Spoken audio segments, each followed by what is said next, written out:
Hello there, and thank you for coming to view this video blog.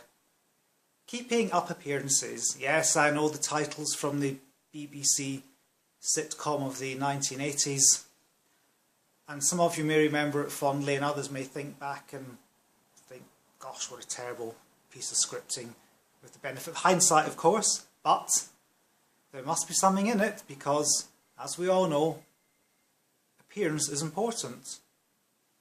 Cast your minds back, those of you who are that wee bit older, to being a child. Parents telling you, you're not going out like that. For some of us, it's ongoing. From a spouse, you can't go out wearing that, you'll have to get changed. So, there's something about it. So, how does it affect the profession? What does it mean for us accountants? Well, the first thing to consider is, how important is appearance? Appearance is important because it influences us. Whether you like it or not, it has an effect on how you look at something, possibly subconsciously. How often do you comment, oh look at that, or isn't he or she turned out nicely today, or look at that beautiful car, how well it's polished. A nice building, for example. So clearly it does influence us. One of the ways it has an influence, of course, is how others view us.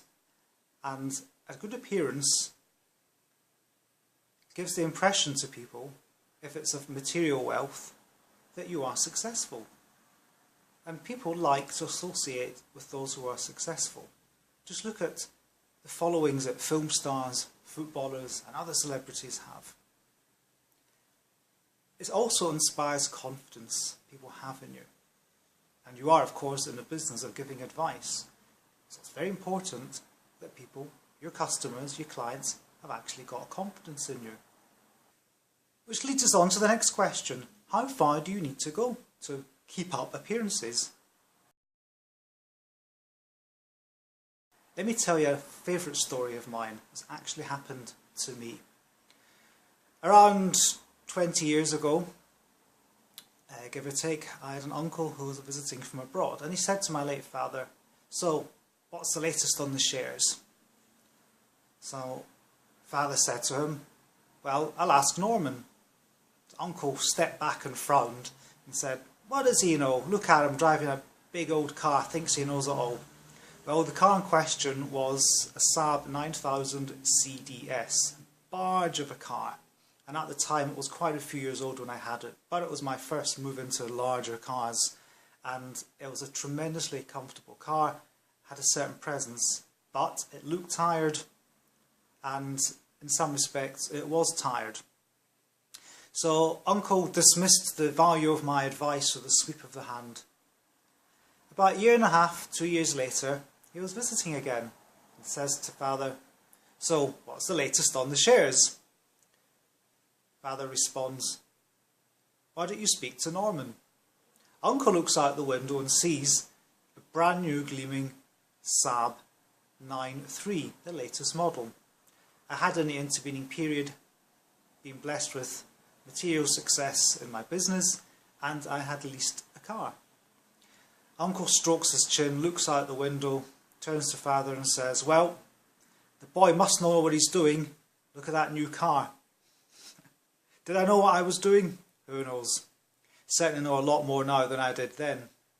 But it proved to me the importance, the value of the right appearance. Now, I'm not saying I'll have to go out and buy the latest car or the newest car. You can have an old car or an oldish car, be well polished, well maintained, well looked after. And nowadays the cars are built at such a high standard, it's easier than ever. One of the tricks I've used is, I've got a private number plate. The reason I have the private number plate is that it came with an old car. I had my first car before the DVLA started selling them off, making them up to sell them off. So we just kept the number plate. And I started putting it on my cars, which were still old-ish, as I was building up my original practice. Because potential clients and existing clients couldn't see how old the car was, and the car was in good condition, the cars which I had. And then of course I just put it on all my new cars, which I had from new, because I didn't want to be seen to be showing off. My peers, people I mix with, are not in the same financial league, so it looked like the car was older. Anyway, be that as it may, that's my own experience. I'm sure you'll have your own stories. For some people the appearance will be the car, for others it could be the office suite you've got. You're trying to attract high-end clients, you need a higher-end office suite. And even if you're not looking at higher end, people want to see a clean office, nice clean walls, furniture which doesn't look like it came out of the ark, and so on and so forth. So you've got to look at yourself and make your own decisions.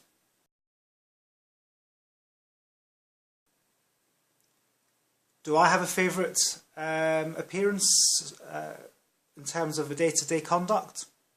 Well, to me the two most important things are feet and hands. In other words, are my shoes nicely polished? And have I got a nice looking watch on my wrist? It doesn't have to be an expensive model, but it has to look decent and in good condition. Not one of these cheap plastic digital watches that a teenager might wear, or you might want to wear for a game of football. Why do I say hand and feet? Simple. Because when you enter a room, the first two parts of you to go in, usually your hand as you open the door, and your feet as you step in. That's a personal favourite of mine. Again, you'll probably think of your own and act accordingly. So what signal do you want to send? You want to say to people, possibly, I'm one of you. Come and associate with me. For example, you might be working in a rural community, trying to move into that area to deal with farmers. So perhaps you want to rock up to the farm in a Land Rover or a 4x4. Send out the message, I associate with you. You may wish to pitch to doctors, for example. People, like doctors, usually have got a good income. So it might be important, for example, to drive the same kind of cars that they're driving, or dress like the kind of doctors you're pitching to. Of course, doctors don't have a standard uniform, but let's say you're aiming for specialists, the sort of person who will be wearing a sharp suit, a nice tie, and a gold Rolex. You want to pitch to these kind of doctors, to the specialists, who are very poor in time, but rich in assets and in cash.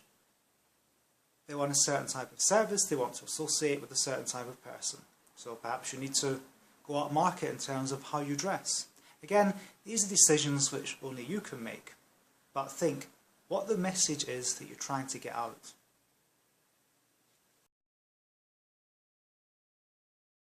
And how will your message be decoded? Are the people looking at you? Are they going to look at you and think, what's happened to him? Oh, the existing clients, I see that overnight you've had this metamorphosis, a makeover. Well, you've got to consider that, because you don't want to alienate existing clients. So perhaps if you're going to smarten things up, perhaps in the office, in terms of how it looks and feels, you might want to do it gradually, bit by bit, so existing clients don't feel, the fees are going up, or this is why the fees have gone up.